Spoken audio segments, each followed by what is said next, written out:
नाशिक शहराचे पोलीस आयुक्त संदीप कर्णिक आणि परिमंडळ 2चे पोलीस उपायुक्त किशोर काळे यांच्या मार्गदर्शनाखाली नाशिक शहरात गुन्हेगारांवर वचक ठेवण्यासाठी विशेष कॉम्बिंग ऑपरेशन राबवले जात आहे। या मोहिमेत नाशिक रोड पोलीस ठाण्याचे वरिष्ठ पोलीस निरीक्षक जितेंद्र सपकाळे, पोलीस निरीक्षक घनदाट आणि सहाय्यक पोलीस निरीक्षक प्रवीण सूर्यवंशी यांच्या पथकाने रेल्वे स्टेशन परिसरात संशयास्पद वाहनांची तपासणी सुरू केली होती।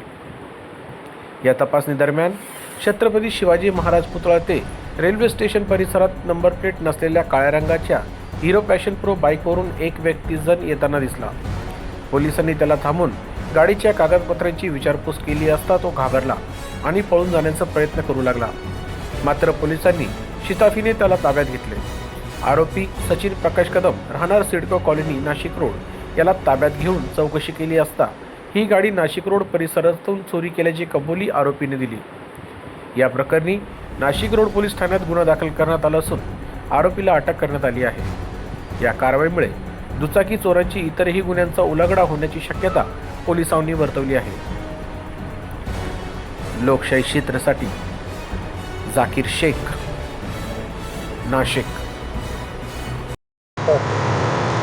माननीय पोलीस आयुक्त श्री संदीप कर्णिक सर, माननीय पोलीस उपायुक्त परिमंडळ 2 श्री किशोर काळे सर, माननीय सहाय्यक पोलीस आयुक्त नाशिक रोड विभाग श्रीमती संगीता निकम मॅडम सौ यांनी नाशिक शहरात दिनांक 18/6/2026 रोजी नाशिक रोड पोलीस स्टेशन हद्दीमध्ये रेकॉर्डवरील गुन्हेगार चेक करणे, टवाळखोर कारवाई, चोरीची वाहन चेक करणे बाबत कारवाई करून कॉम्बिंग ऑपरेशन राबवण्याबाबत आदेशित केले होते। त्याप्रमाणे दिनांक 18/6/2026 रोजी कॉम्बिंग ऑपरेशन करता नाशिक रोड पोलीस स्टेशन हद्दीमध्ये नाशिक रोड रेल्वे स्टेशन परिसर, नवले कॉलनी परिसर, त्यानंतर छत्रपती शिवाजी महाराज पुतळा या परिसरामध्ये कॉम्बिंगकरिता माननीय वरिष्ठ पोलीस निरीक्षक श्री जितेंद्र सपकाळ सर, तसेच पोलीस निरीक्षक श्री घनदाट, त्यानंतर आम्ही स्वतः, तसेच गुन्हे शोध पथकाचे पोलीस हवालदार विशाल पाटील, पोलीस हवालदार सागर आडणे, पोलीस हवालदार महेंद्र जाधव, पोलीस शिपाई अरुण गाडेकर, पोलीस शिपाई रोहित शिंदे, पोलीस शिपाई योगेश रानडे असे व इतर पोलीस स्टाफ असे कॉम्बिंग ऑपरेशन करता रवाना झाले। त्या पद्धतीने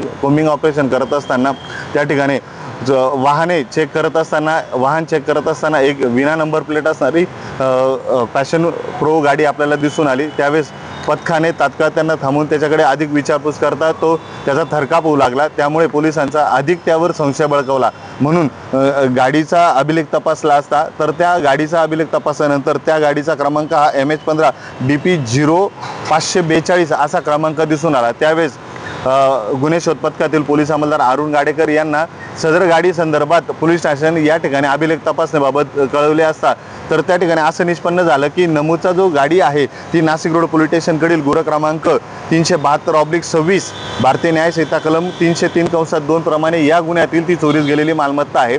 तसंच सदर त्या संशयित इसमाचं नाव पत्ता विचारता सचिन प्रकाश कदम असं त्यांनी नाव सांगितलेलं आहे। एकंदरीत सदर कारवाईमध्ये नाशिक रोड पोलीस स्टेशनकडील मोटरसायकल चोरीचा गुन्हा हा सदर आरोपीकडनं उघडकीस आलेला आहे। सदरची कारवाई ही माननीय पोलीस आयुक्त श्री संदीप कर्णिक सर, तसेच माननीय पोलीस उपायुक्त परिमंडळ 2 श्री किशोर काळे सर, माननीय सहाय्यक पोलीस आयुक्त नाशिक रोड विभाग श्रीमती संगीता निकम मॅडम यांच्या मार्गदर्शनाखाली पूर्ण करण्यात आलेली आहे।